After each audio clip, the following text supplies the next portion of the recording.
हमने के नाचते देख रवा लोगन के अपन जवानी याद आ गई ना।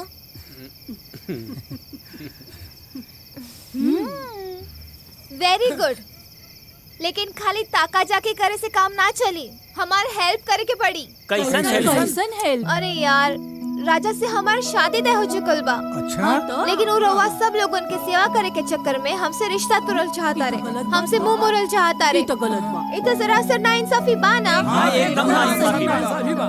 तो बस अब रवा सब लोगन के हमार शादी राजा से करावे के बा, ठीक बा? एकदम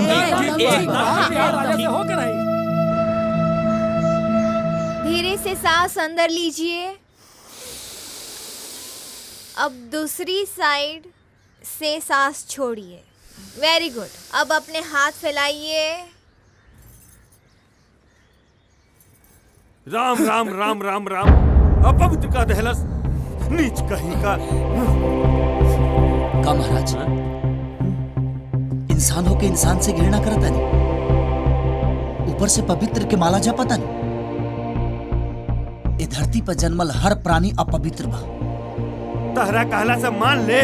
सही बात बा। शरीर मरेला के आदमी शरीर तो हो गइल ना क्लियर।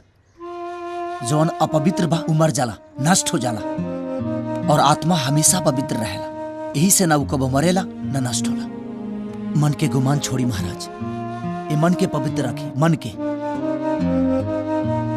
और मन पवित्र होला प्रेम से। जात पात ऊंच नीच के भ्रम हटा दे, और ये दुनिया में रहे वाला हर इंसान से प्रेम करे। धर्म सिखावे। वाह रानी वाह, तू शरीर के मजबूत करे वाला योग सिखावेलू और राजा मन के आत्मा के शुद्ध करे वाला योग सिखा देला। आखिर चेला केकर हवन? जी गुरु आइन प्रणाम। चला बजरंगी चा।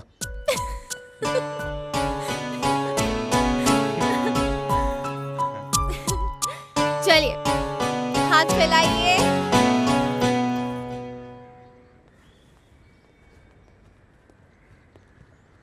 सही कहलू बहन, हम तो पहले ही कहत रहनी।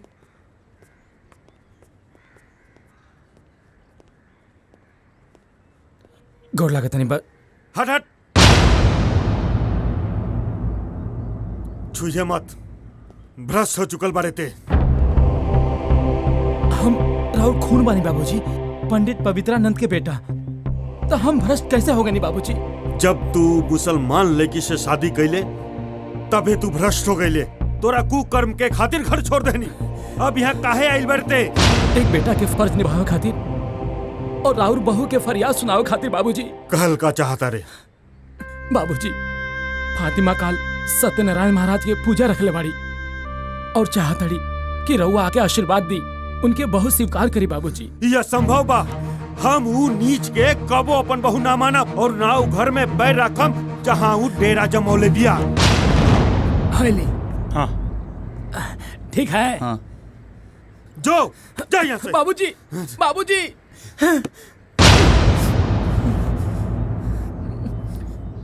भैंसी के आगे बीन बजाए भैंसी लागे पगुराहे भैया। ये हालवा पंडित जी के ऊपर से भगवान साक्षात जमीनी पर उतर के उनको समझाइए ना, जात पात के भंवर से बाहर ना निकली है। ठीक है बजरंगी चाचा। हाँ बाबूजी तो मना कर दिले, लेकिन आप लोग पूजा में जरूर आए। ठीक बा। एक मिनट,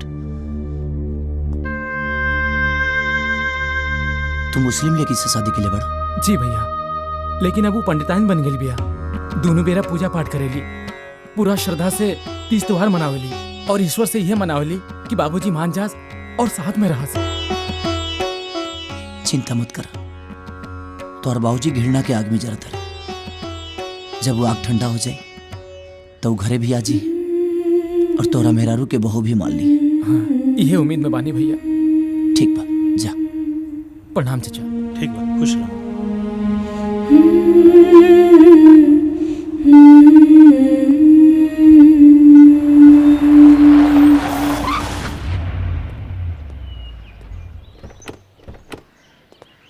प्रणाम राजा भैया।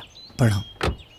बड़ा लालसा लागर है कि बाबूजी भी आप लोगन के साथ नहीं हैं, लेकिन शायद हम और हमार पत्नी के किस्मतें ही अभागा बा।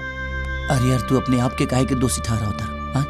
गलती तो हार ना तोहरा बाबूजी के बा जही उनका समझ में आ जाए वो खुदे आ जी तू अपन धर्म निभावा आवा चलिए